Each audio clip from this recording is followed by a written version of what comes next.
Shalom, Adonai, meu amado, minha amada de Deus, meu amado, minha amada do Pai.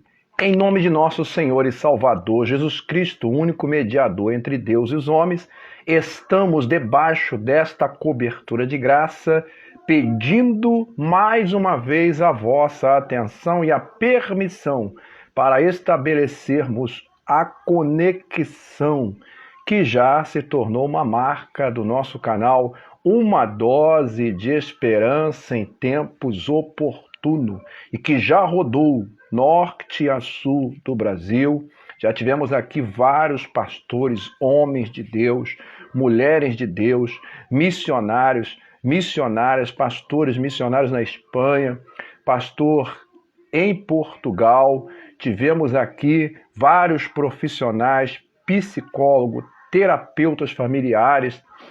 Tivemos vários bispos do nosso episcopado. Tivemos aqui o bispo Calegari, bispo Rames, bispo Caleb, bispo Geraldo, bispo Elisiário, SD Eliakim.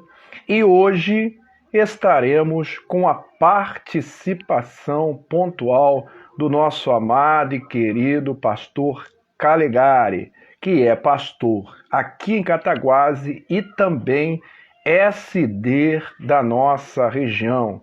E nunca é demais afirmar ou reafirmar e até enfatizar que a sua participação, a sua presença aqui conosco é imprescindível, é importante para que possamos, a cada dia que passa, não só melhorar a nossa interação, mas também alcançar a expectativa depositada por meio deste canal, que pretende ser uma dose de esperança em tempos oportunos. Então você já glorificou a Deus pelo seu dia, já agradeceu a Deus pelo dia de hoje? Então glórias a Deus por hoje. Nós estamos entrando no ar, aguardando aqui a conexão do nosso pastor Calegari, que estará estabelecendo conosco conexão para que possamos estar juntos. Ele já me passou aqui a mensagem, que ele está a caminho, mas está chegando, e à medida que ele chegar, nós estaremos nos conectando, e através dessa conexão, nós vamos abordar um tema interessantíssimo, instigante, envolvente, e que seja também um tema inclusivo, a fim de que você, meu amado, minha amada, possa participar, possa sugerir, possa perguntar e possa estar conosco, como o nosso pastor Elmir, que acabou de entrar. A paz do Senhor Jesus, meu amado pastor. Estamos aqui em compasso de espera, contagem regressiva, aguardando o nosso pastor Calegari, que já nos comunicou. Opa, acabou de chegar, que maravilha aqui, ó. Nosso pastor já acabou de estabelecer a conexão. Nós vamos convidar o nosso pastor, nosso irmão Wellington, e segundo o nosso irmão aqui, perfil Wellington Fera. Seja bem-vindo, nosso irmão, aquele abraço. Vamos estabelecer conexão para que possamos aproveitar muito bem a tarde desse dia. Convide o seu amigo, mande esse aviãozinho que está aí do lado, para que ele alcance seus amigos. Acione esses coraçãozinhos que o Instagram vai entender que está aí de estar conosco aqui. Glórias a Deus. Aleluia. Aleluia, meu pastor. Amém. Está me ouvindo bem? Estou lhe ouvindo muito bem. Deu uma cortada no final aí. E agora? Bom, eu acho que melhorou. Isso, estou ouvindo. A imagem está boa. E o som? Então está bem ajustado. Nosso pastor Elmir já está mandando um abraço para o irmão. Prazer estar aqui com vocês. Com todo esse Prazer é lindo. nosso, meu pastor. Nós já rodamos tanto, nós afirmamos que nós já demos a volta praticamente ao Brasil, de norte a sul, sempre encontrando um pastor de cada região. Tivemos os nossos bispos aqui dando a contribuição. E hoje estamos aqui na igreja local, estamos aqui na famosa Cataguases, a princesinha da Zona da Mata. E com todo prazer recebendo o nosso amado pastor, que hoje se encontra pastoreando a igreja de Cataguás e também acumulando a função de SD distrital. Bom, muitos ofícios, o tema relevante, interessantíssimo e que vai aguçar aí também os nossos irmãos para que eles possam estar participando. Nosso irmão Charleson também entrou. Forte abraço, meu irmão. Então, convide seu irmão, convide sua irmã, esteja conosco, participe, interaja, faça suas colocações. Não nos deixe estarmos só, porque você faz parte dessa rede de relacionamento ampliada a fim de ser edificado. E uma vez sendo edificado, também edificar tantos quanto o Senhor permitir. Nossa irmã Braga, seja bem-vindo também. Aquele abraço.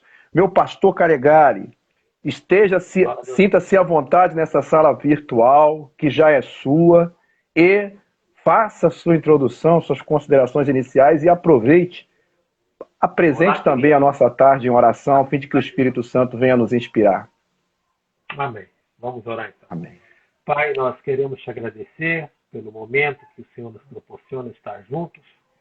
E agora, Pai, que o Senhor nos congregue, nos faça congregar no meio dessa live, unir corações e mentes. Nosso desejo, Senhor, é de ser um instrumento de bênção, de despertamento, Senhor, de aprumar mesmo a nossa vida alinhada aos teus propósitos eternos. Ser conosco e com cada um que participar, Pai. Nós oramos em nome de Jesus. Amém. Aleluia. Irmão, pode começar pelo ponto de partida. O que está achando de Cataguás? Até hoje, eu estou aqui há 10 anos, não sou mineiro, sou carioca, mas de vez em quando eu enrolo a língua. O que o irmão está achando da nossa querida Cataguás? Então, Cataguás é uma cidade muito acolhedora, uma cidade muito bonita. Para quem não conhece, é uma cidade histórica, tem seu valor histórico no Brasil, em Minas Gerais. O próprio estado de Minas é um estado muito rico, né? E a nossa igreja aqui, ela tem uma marca muito especial na cidade, fruto de um trabalho de 19 anos, saudoso pastor Fabiano.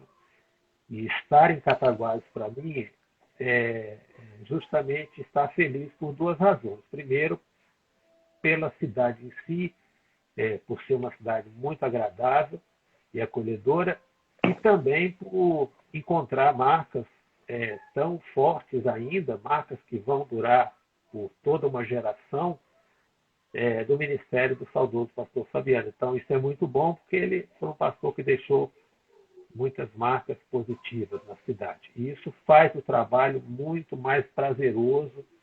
O desafio é um desafio onde a gente pode realmente cuidar daquilo, o foco principal da igreja. A gente não precisa se perder em muitas coisas periféricas na igreja.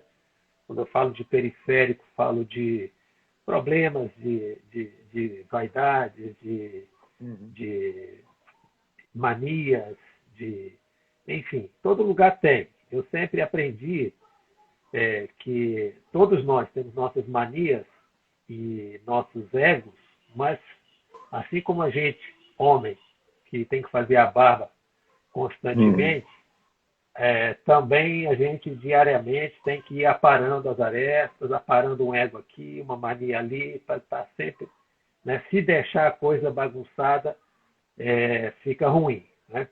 Mas no que diz respeito à cidade e aos irmãos, Júlio, eu sou muito agarrado às pessoas, sabe?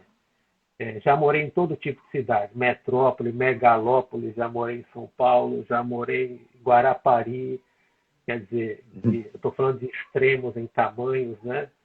Estou vindo de Manaus, uma cidade maior que Belo Horizonte, 2.800.000 habitantes. Então, assim, eu sempre fui agarrado muito às pessoas na cidade, muito agarrado à missão. E é a alegria que nós vamos ter aqui em Cataguás de poder desenvolver um ministério dentro daquilo a qual Deus me chamou para desenvolver, né? Porque Deus dá pastores à igreja porque a igreja precisa de pastores, né?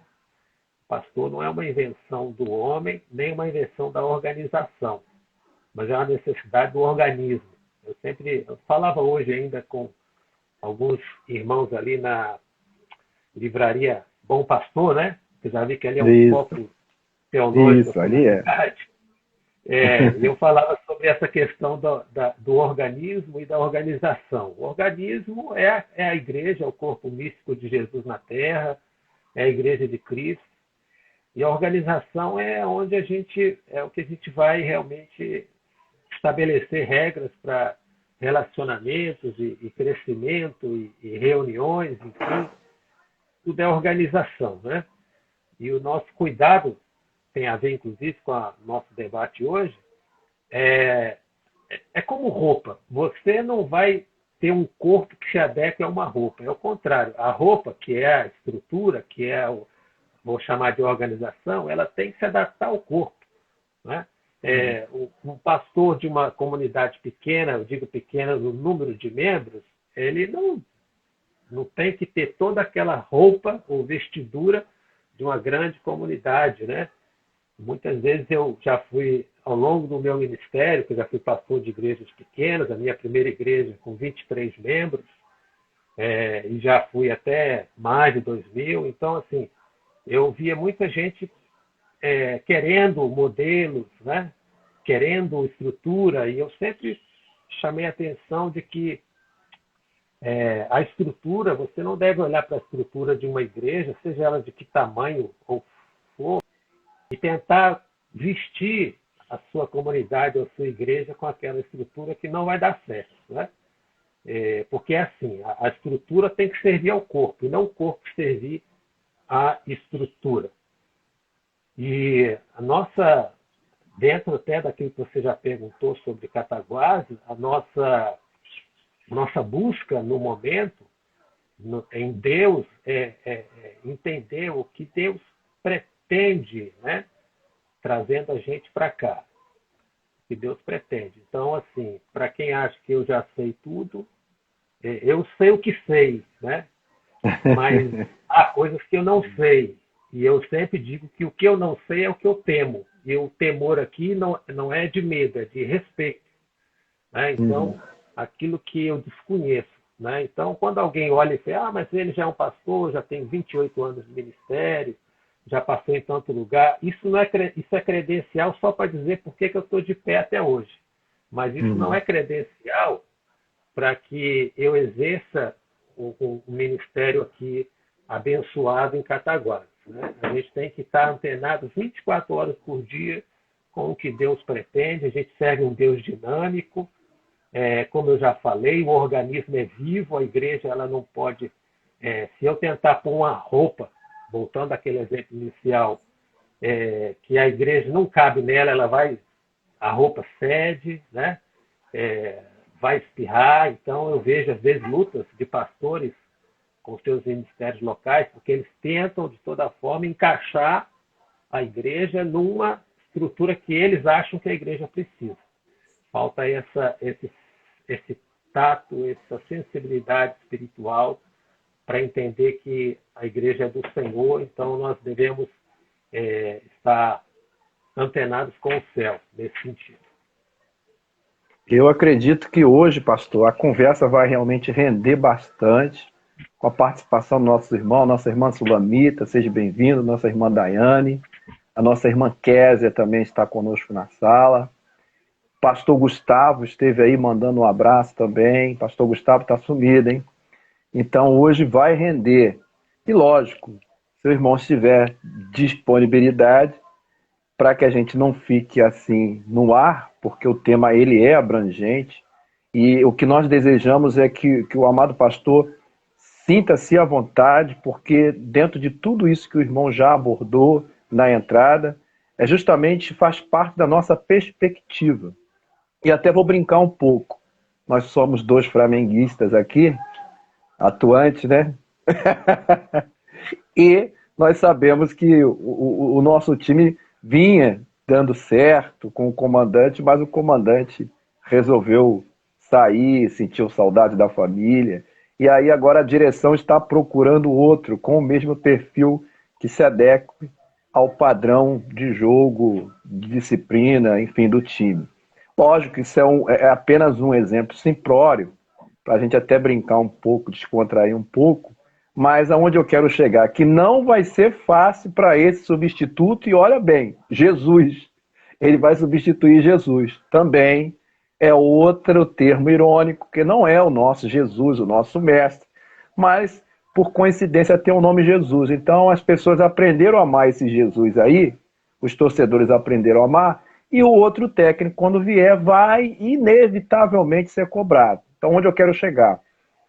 Acredito que o irmão já está se habituando e com a experiência em vossa caminhada de ter a percepção de que essa lembrança, como o irmão frisou, do pastor Fabiano, ela vai estar latente, ela vai nos acompanhar e até nos ajuda, porque hoje eu me inspiro em algumas frases, em algumas ideias, em algumas conversas que eu tive com o pastor Fabiano, que me despertam assim para buscar um conhecimento de coisas, meu pastor, que eu não havia me apercebido antes de conhecê-lo. Da mesma forma, quando eu passei a conhecer o pastor, o vosso pai, eu também fui despertado para coisas que eu também não me apercebi. Isso quer dizer o quê? Tanto um quanto o outro tem muito a contribuir, tem muito a dar e devem se sentir à vontade, porque cada um tem um ministério a exercer. E como o irmão falou, eu quero até citar aqui, nós tivemos a live com o nosso bispo Elisiário na sexta-feira,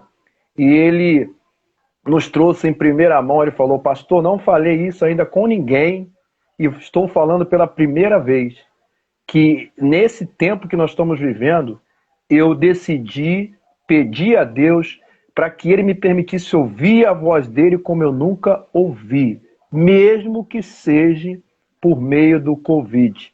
Interessante, porque se até o nosso bispo está procurando ouvir melhor, entender melhor a voz de Deus, aí eu vou usar a frase de Sócrates, só sei que nada sei. O tema hoje é sobre dons, a relevância dos dons, as reais motivações dos dons espirituais, mas o irmão fique à vontade.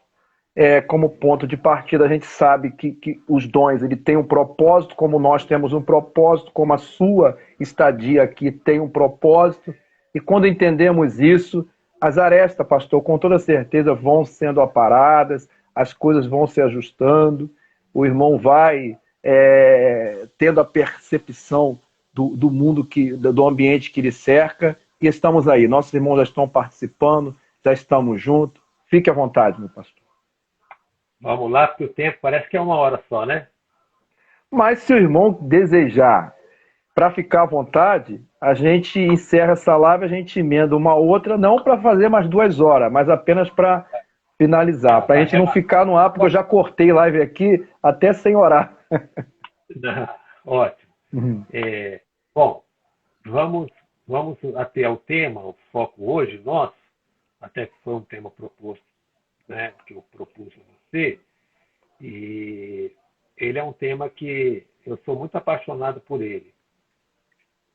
Eu fiz seminário, estudei bastante, eu tenho uma escola, quando eu falo de escola, é uma influência muito forte do meu pai, do meu ministério.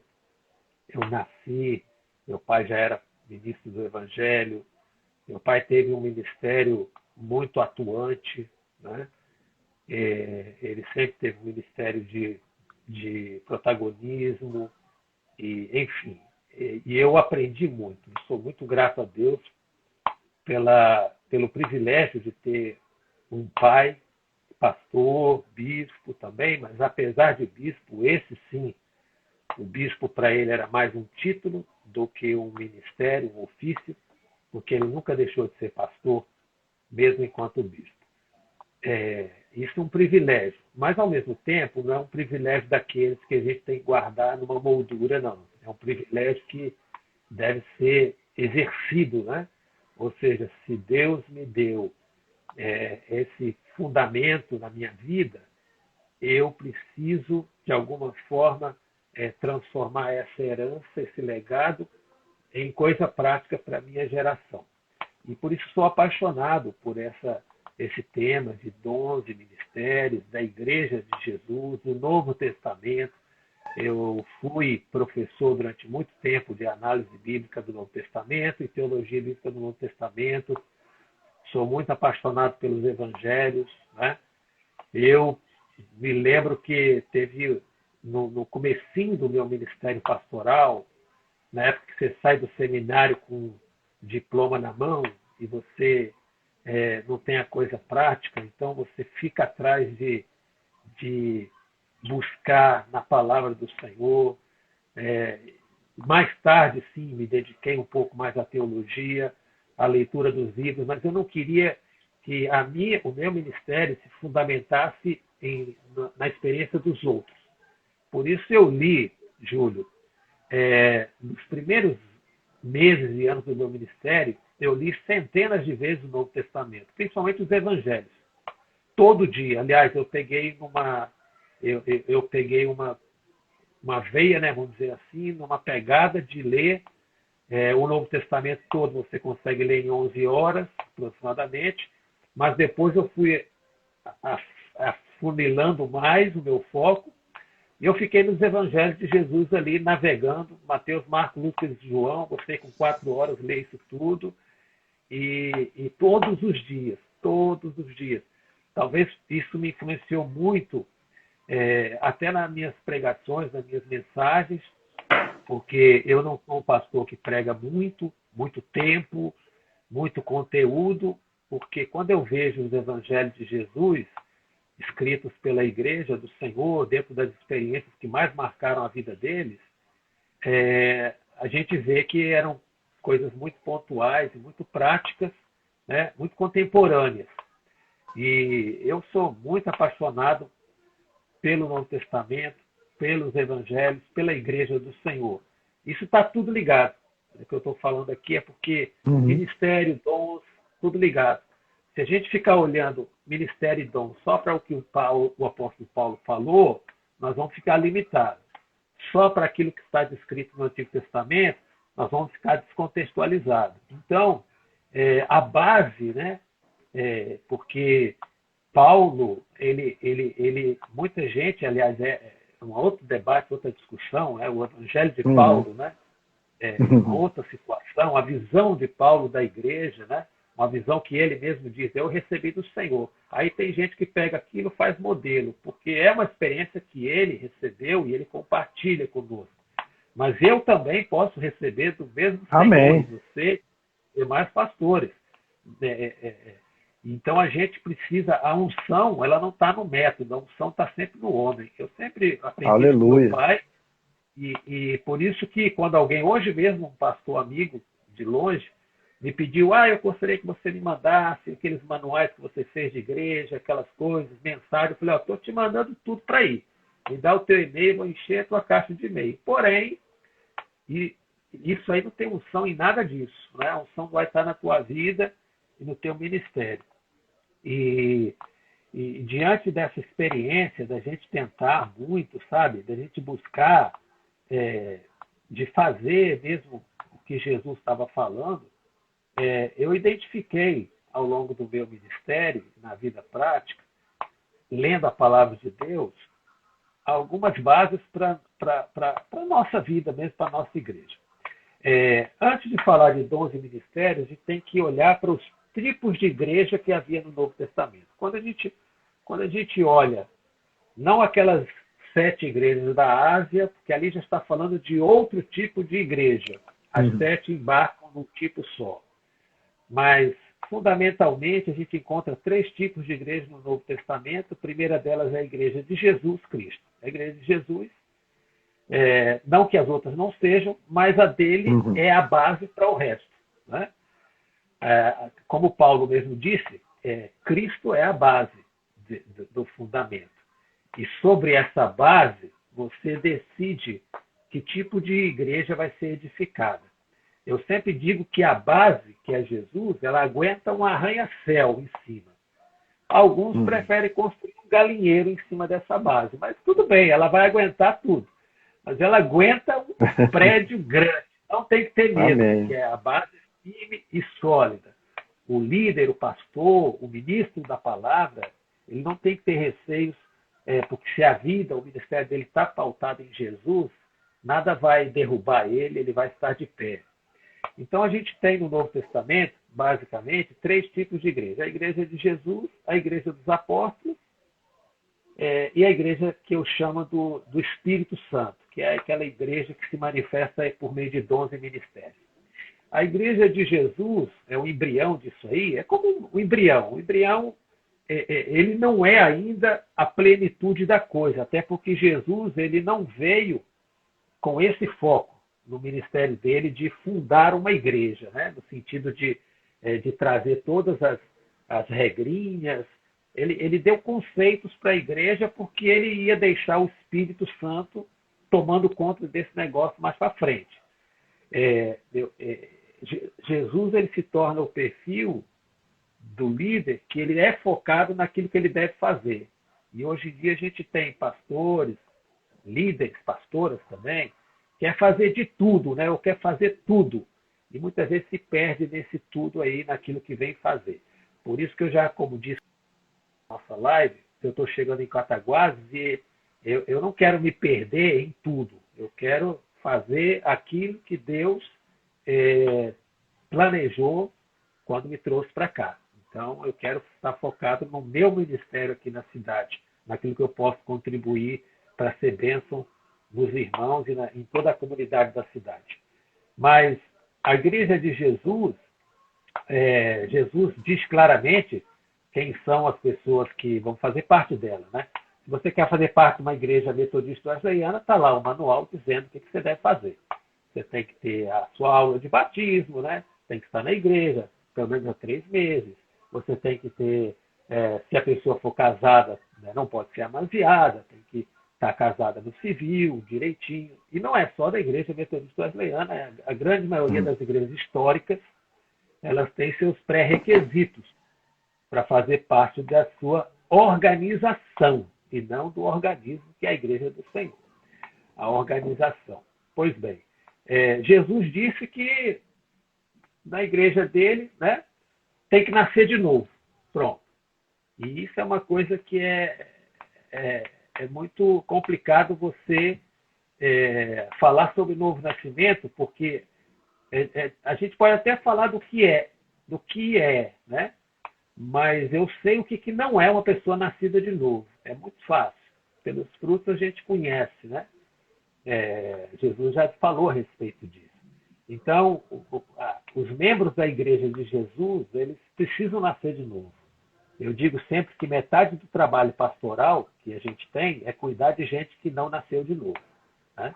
Porque o nascido de novo em Cristo, ele ainda que contrariado, ainda que subjugado, ainda que abnegando, né, abrindo mão de direitos, de coisas, ele precisa submeter ao perdão, à graça do Senhor, né? Então, você chega para um cristão nascido de novo e falar para ele assim, você tem que perdoar fulano, né? Que te fez mal, que falou mal de você, você não vai ser vingativo, você não vai pagar o mal com o mal, você vai liberar o perdão, você vai liberar a graça de Deus sobre a vida dele. Então, o nascido de novo, ele, mesmo que isso dói nele, porque não é fácil liberar perdão para quem fala mal da gente, né? Etc. Porque eu digo que a pior coisa que um crente cheio de razão, né? Um crente cheio de razão, ele encontra razão para tudo a respeito de relacionamento que não dá certo, né? Então ele fala, pastor, mas você não faz ideia do que aquela pessoa falou de mim. Pois é, eu não faço ideia e nem devo fazer. O que eu sei é que Cristo manda perdoar. O nascido de novo perdoa. O que não é nascido de novo, não entende. Pronto, aí é a história de Nicodemos, que ele pensa, mas como é que eu vou perdoar? Não tem lógica, porque essa pessoa fez muitos danos para a minha vida. E aí,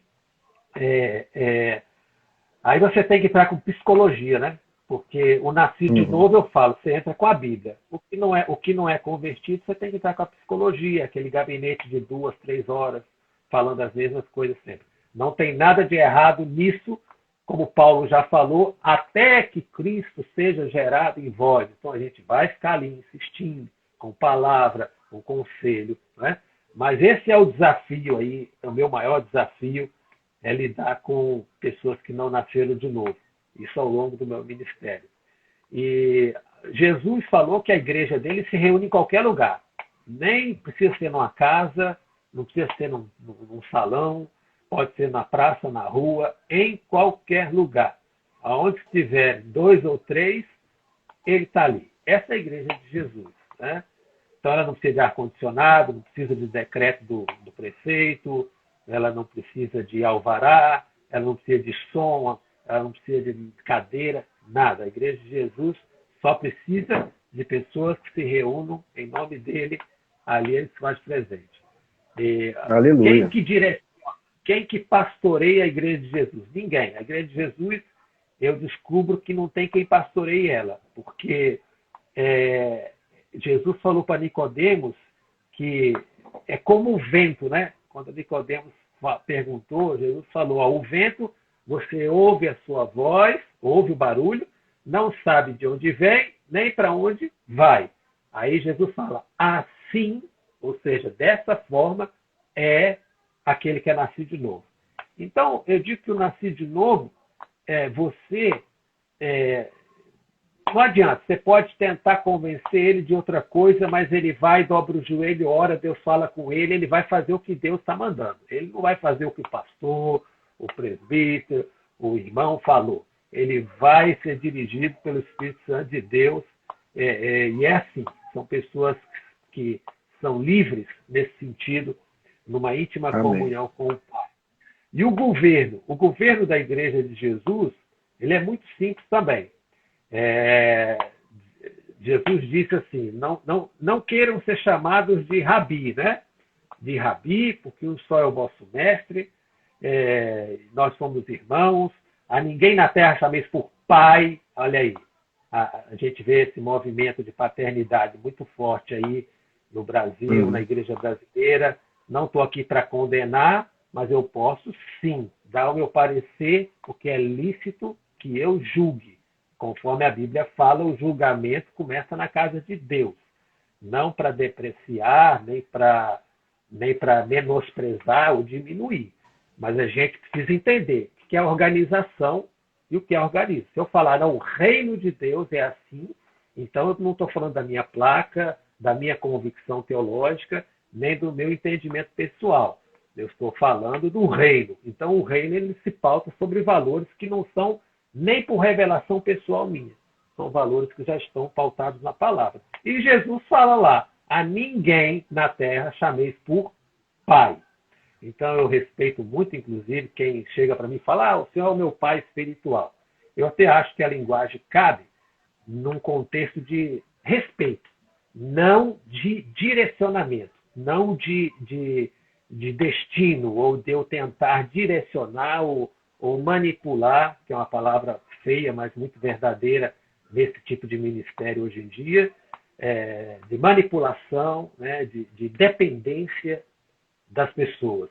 Então está lá, está escrito, Mateus 23, versículo 8 em diante, Jesus vai falando como é que é o governo dessa igreja dele aí, né?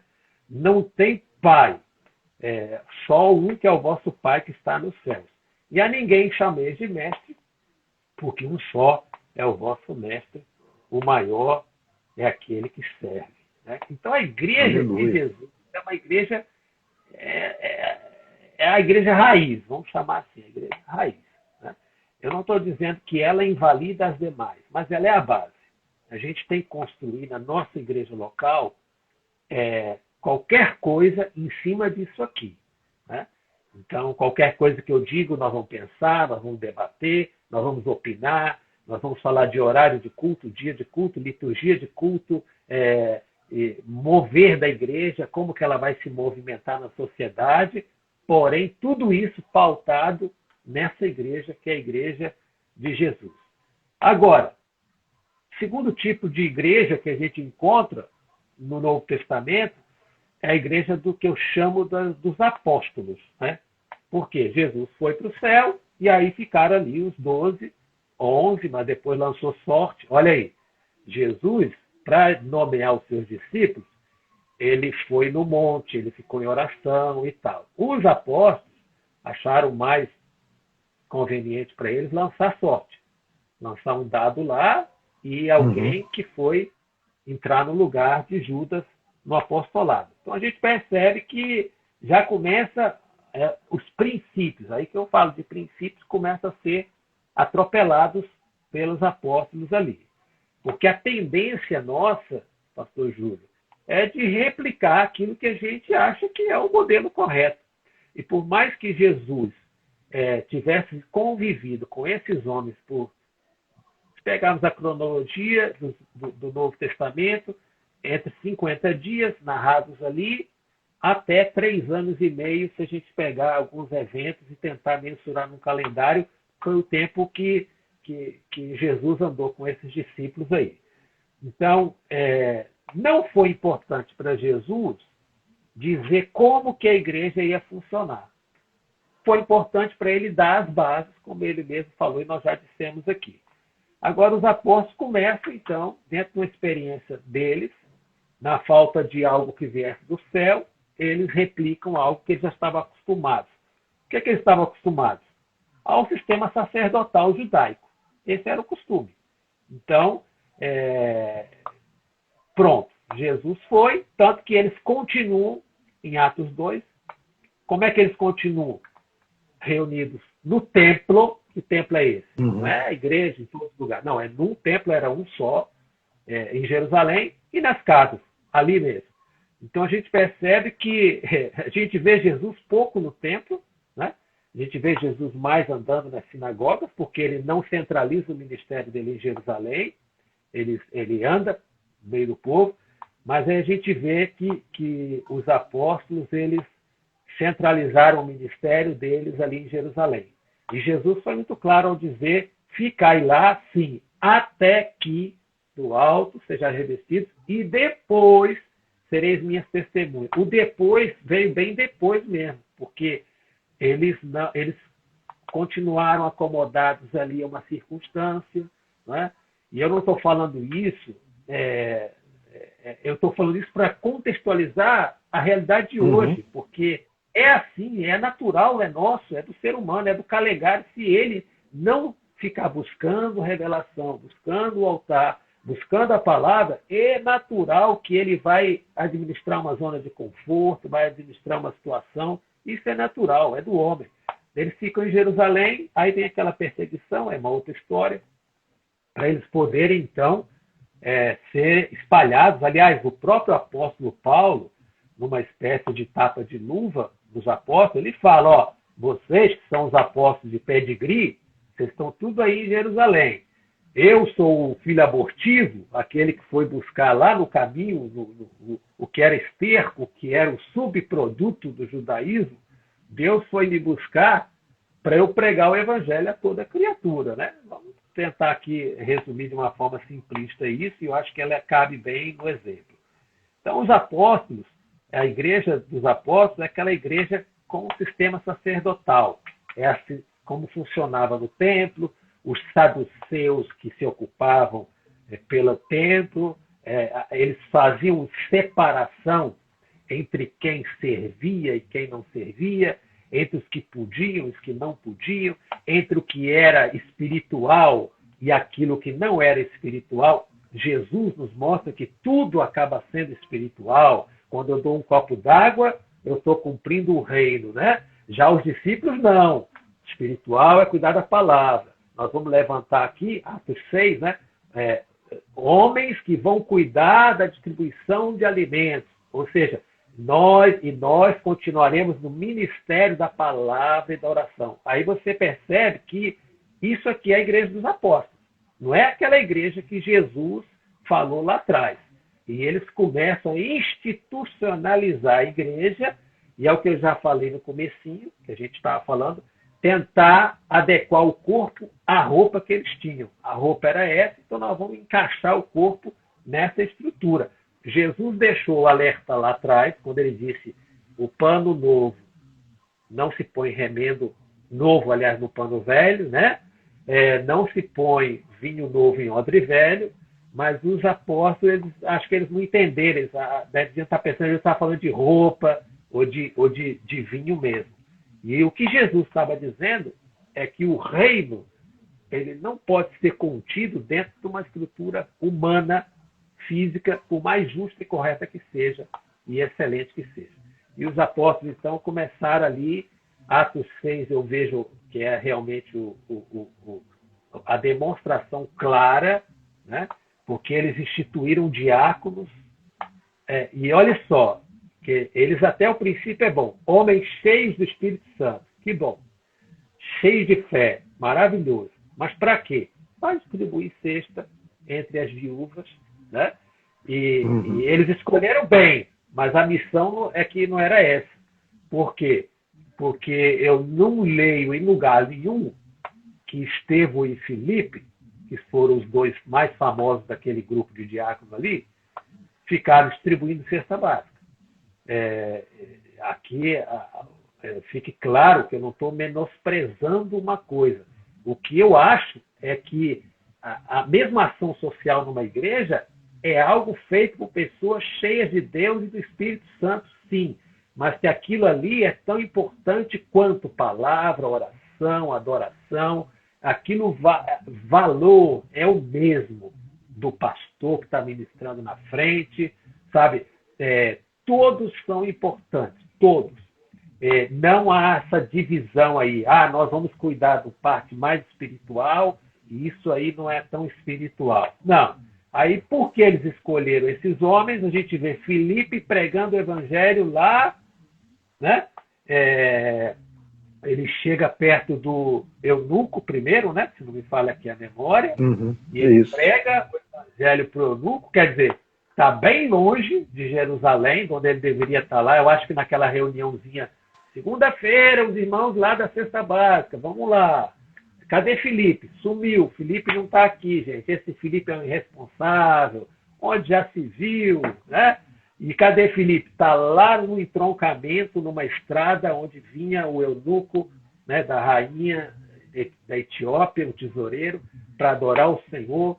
E o Espírito Santo, lembra que eu falei no começo sobre pessoas que são dirigidas pelo Espírito Santo? O Espírito Santo chegou para Filipe e falou, chega aí nesse lugar. Quando ele chegou lá, tinha a carruagem parada, o Espírito falou, agora chega perto. Ele chegou perto da carruagem, agora fala aí para ele de Jesus. Aí ele encontra aquela oportunidade e fala de Jesus. Dali, Filipe some dali e vai aparecer lá em Samaria. E depois de Samaria ele some e nunca mais a gente ouve falar dele. Por quê? Porque ele foi cumprir a missão dele, né? Então a gente vê que ele foi levantado diácono para uma igreja a qual ele, aí no nosso tema, dons e ministério, ou seja, ministério orientado pelos dons. Não é aquilo que Deus tinha colocado na vida dele para ele ser, né? Então, os homens podem errar, sim, na avaliação, inclusive, do que eles acham que é Deus, né? Porque os apóstolos falaram, pareceu bem ao Espírito Santo e a nós aqui. Então, eles colocaram a opinião deles nisso aí. E Estevão teve um fim, a história que a gente já conhece, né? Estevão está pregando o evangelho, confrontando os judeus, os saduceus, os fariseus, estão sofrendo na mão dele, porque ele vai para a praça, ele começa a incomodar o sistema, não tem nada a ver com aquilo para o qual os apóstolos botaram a mão na cabeça dele. Ele está cumprindo a missão dele. Então, você vê que a igreja dos apóstolos, e essa igreja ela é replicada ainda nos dias de hoje. Eu estou dizendo aqui, eu não estou condenando, eu estou simplesmente dizendo que isso acontece sim, quando a gente tenta, de alguma forma, replicar conceitos, replicar experiências, ao invés de buscar, de fato, o que Deus está pretendendo no meio daquilo ali, né? E por isso, pastor Júlio, a gente vê hoje nas igrejas tanta gente infeliz, tanta gente triste, porque faz a obra por necessidade de uma igreja, ou seja, alguém precisa fazer. Então, se alguém tem que fazer, se alguém sou eu. A pessoa se voluntaria, ou o pastor diz, fulano, você é o líder tal, de fazer isso aqui. E aí ela vai e faz.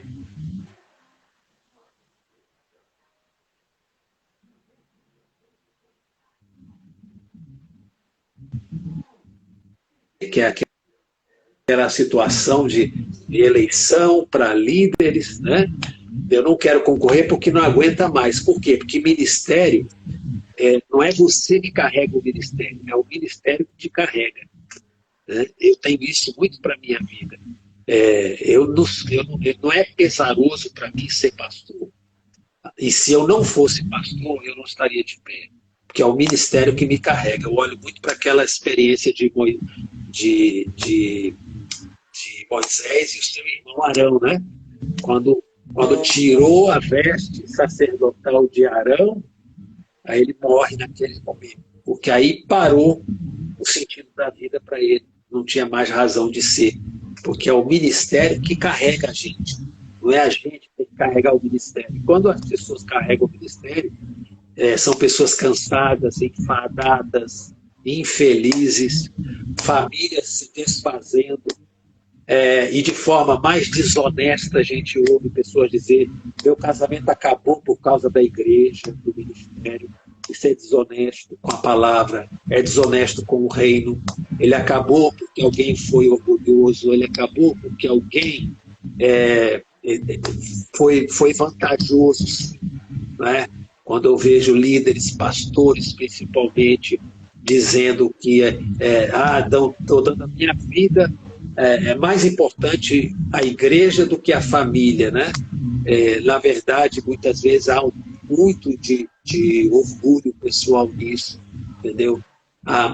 Deus não está cobrando isso, né? Deus não está cobrando isso. Então, assim, nenhum sucesso ministerial vale o prejuízo de um lar, de uma família, de um casamento.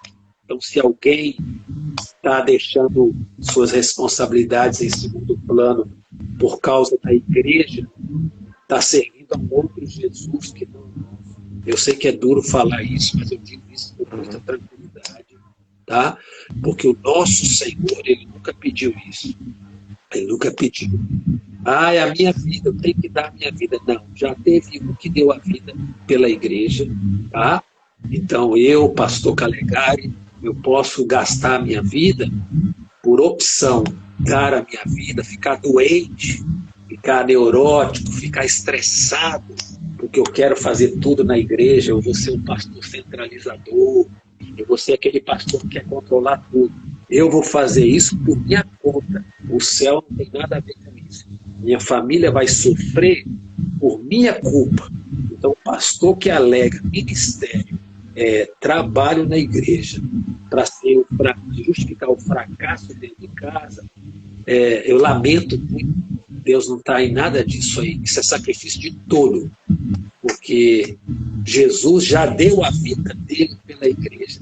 E esse sacrifício aí sim é indispensável e é suficiente para que a sua igreja possa caminhar e continuar.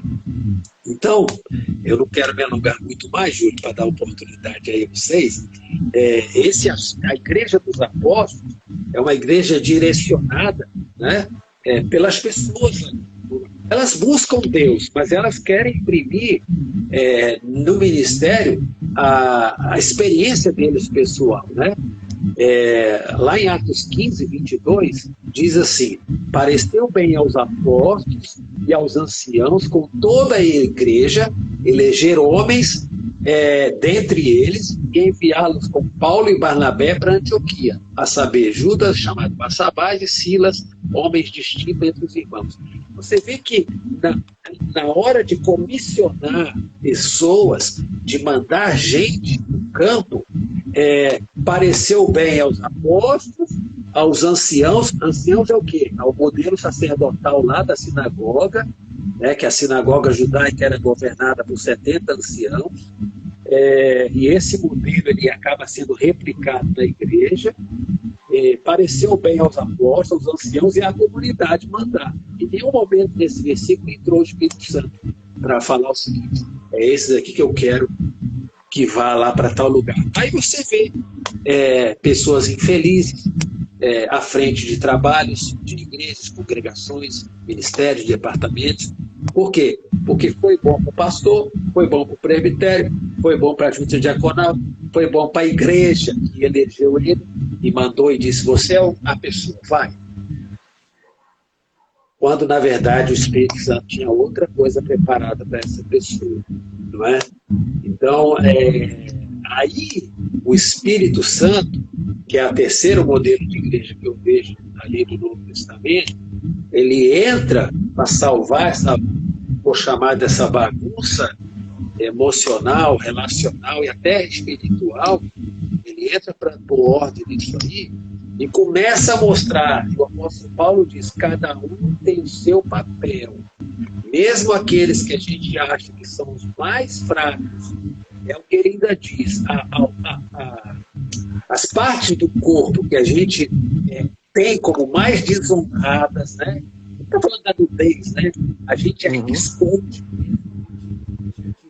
a gente honra, né? Como ele usa uma expressão de honrado, de cobrir essa parte aí do corpo, que ela é corpo também, mas por mais simples que seja, a gente esconde. Ele fala do dedo, que não pode falar do olho, né? Porque acontece na igreja, né? A igreja de Jesus é um corpo vivo, é um organismo vivo.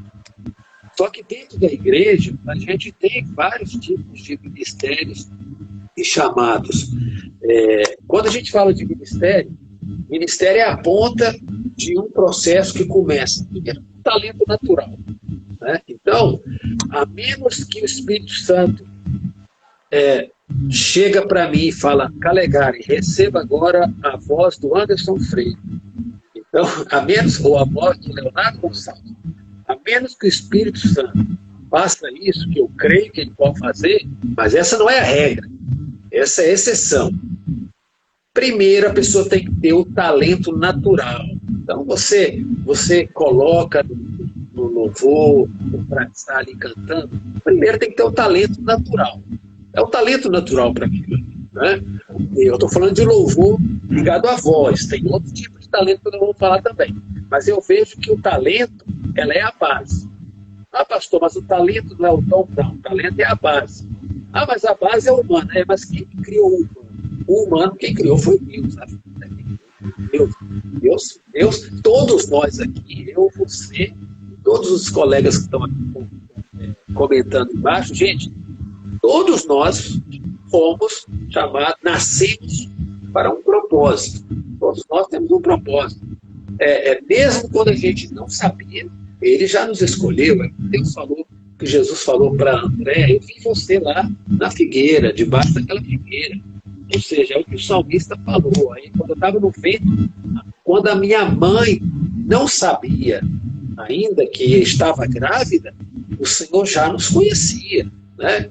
Então, ele nos cria com propósito. Eu creio nisso. Então, o talento natural é a base para exercício do ministério. Existem pessoas que servem por amor, mas é um amor que sofre, é um amor que dói. Então, não sei até onde é amor. É importante que você, que está aí ouvindo a gente, você que vai ouvir essa live depois, que você sirva a Deus dentro daquilo que Deus te chamou para você ser. Não se arrisque a ser algo que o pastor quer que você seja. Seu pastor, ele pode te dar diretrizes, ele pode te dar conselho, mas nunca siga cegamente aquilo que ele está conduzindo você a ser ou fazer na igreja, porque isso pode custar seu casamento, sua vida, sua salvação, inclusive, e depois você não vai poder dizer para Deus que foi o pastor. Então, o talento natural é a base, é identificar o talento que existe. Em cima desse talento natural, aí vem o dom espiritual. Pronto. O dom é o quê? É o selo do Espírito para eu fazer as coisas de Deus. Porque as coisas... porque na Bíblia a gente encontra coisas que são santas e comuns, né? Eu não vou chamar de profano, porque até o profano ele é santo, mas não é santificado para Deus, é santificado para outra entidade, né? Então a gente tem separação na palavra entre o que é santo e o que é comum. Então, eu não posso pegar uma pessoa, eu, pastor, e colocar no altar da igreja para conduzir o louvor. É louvor, tá, gente? É uma coisa mais simples de entender. Mas não é só isso. Não posso pular só porque canta bem. Ah, tem uma voz maravilhosa. Tá bom. Mas ali, ela está servindo ao Senhor. Então, para servir a Deus, tem que ter o selo do Espírito. Tem que haver o dom, tem que haver a unção do Espírito. A gente percebe que no Antigo Testamento, na hora de fazer o tabernáculo, Moisés chamou lá os costureiros para cuidar do pano, de costurar as coisas, chamou os carpinteiros para trabalhar com a madeira, né?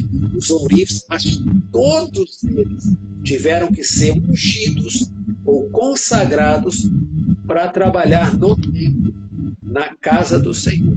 Então, o talento natural não basta. Eu acho que aqui entra alguns problemas que as igrejas enfrentam. Por quê? Porque o pastor ou a liderança só coloca diante do talento natural. Ah, fulano é muito comunicativo, ou ele tem carisma. O carisma, né, de estar no altar de uma igreja, no púlpito, e o carisma está levando gente para o inferno. O carisma está conduzindo pessoas no engano, no erro. Né? Então não é só o talento natural, tem que haver o selo do Espírito, o compromisso. A mesma fonte não pode jorrar água boa ou água ruim.